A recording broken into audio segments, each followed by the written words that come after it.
สวัสดีครับพี่น้องนะครับมื้อนี้ยามมื้อแลงนะครับออกมาเตรียมเครื่องดนตรีออกมาซ้อมผมก็เลยมาถ่ายทำคลิปนะครับเนาะอยู่ในสวนยางนาอีกแปลงหนึ่งนะครับเนาะอีกสวนนี้ได้2 ปีแล้วนะพี่น้องเนาะ2 ปีกว่าแล้วล่ะนะครับเนาะเดือนอ่าสิงหานะครับเนาะสิงหาวันที่17-18ประมาณนี้นะครับเนาะก็สิครบ3 ปีนะครับเนาะพี่น้องเฮ็ดเพาะก็ออกนะครับเฮ็ดแดงหรือว่าเฮ็ดน้ำหมากน่ะออกแล้วนะครับเนาะเพราะว่าผมปลูก ตามตะเวนนะครับเนาะตามดวงอาทิตย์เนาะขึ้นมาเห็นแสงแดดสอดคำมับนะครับพี่น้องสวนอยู่ในบ้านผมปลูกควงตะเวนนั่นน่ะนะครับเพราะว่าได้ตัดแต่งกิ่งงาเนาะพี่น้องอันนี้ผมก็เฮ็ดสวนพุ่นแล้วผมจังสิออกมาเฮ็ดมาถางหญ้าสวนนี้นะครับเนาะอีกจักหน่อยเดี๋ยวฝนลงก็เฮ็ดก็สิออกแล้วพี่น้องเนาะประมาณนั้นล่ะเนาะพี่น้องแต่ความหวังหลายเติบนั่นแหละครับเนาะความหวังน่ะก็อยากกินแกงเห็ดนั่นแหละพี่น้องเนาะอันดับต่อไปก็คือ วางแผนนะครับวางแผนไว้ให้ลูกนะครับเนาะเราปลูกเพื่ออ่าการเกษเพื่อการค้าเนาะพี่น้องเนาะอ่าถ้า1คนโอบนะครับ1คนโอบหรือว่าโอบ2คนโอบก็ได้เนาะพี่น้องเนาะใหญ่ประมาณจัก20 ปี30 ปีเนาะพี่น้องเนาะก็แปรรูปขายได้เนาะพี่น้องเนาะอ่าอยู่แปลงนี้ประมาณ1,000กว่าต้นอยู่ดอกเนาะ1,000กว่าต้นอยู่นะครับประมาณ1,000 1,300 1,400นี่แหละเนาะพี่น้องประมาณ1,300 1,400ต้น ไร่ผมปลูกนี่นะครับเนาะผมไม่ได้ปลูกห่างนะพี่น้องปลูกทีหนึ่งนะครับ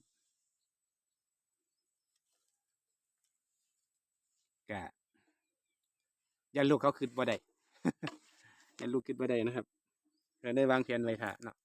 เฮาบ่อยู่แล้วนะเมื่อเฮาบัดหายจากโลกนี้ไปแล้วเฮาก็แล้วแต่เขาสิเฮ็ดเขาสิตัดสินใจเนาะว่าเฮาปลูกไว้ให้แล้วนะครับพี่น้องเขาอยากอ่าสร้างบ้านสร้างเรือนก็แล้วแต่เขาเนาะไฟฟ้ามาฮอดเรียบร้อยแล้วครับเนาะถนนผ่านนะครับเนาะแต่ยังเป็นถนนลูกรังอยู่คอนกรีตเพิ่งเริ่มเข้ามาปี2 ปีนี้นะครับเนาะแต่ว่าได้ปีละ100 กว่าเมตรนะพี่น้องก็บ่ทันเจริญง่ายปานใดดอกเนาะ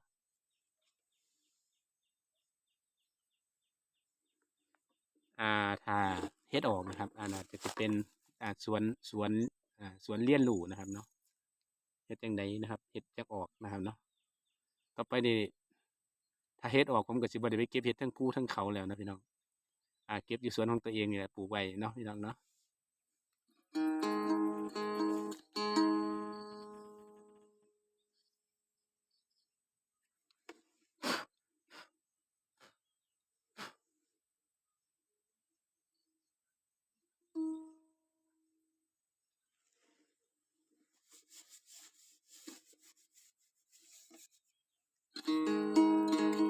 เอาพี่มาเล่นนำพี่น้องคลายเครียดนะพี่น้องนะยามแลงมา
ความสุขของคนอีสานนะครับเนาะมีแต่กินกับมวนเท่านั้นนะครับพี่น้องเนาะ กินแล้วก็นอนนะเนาะ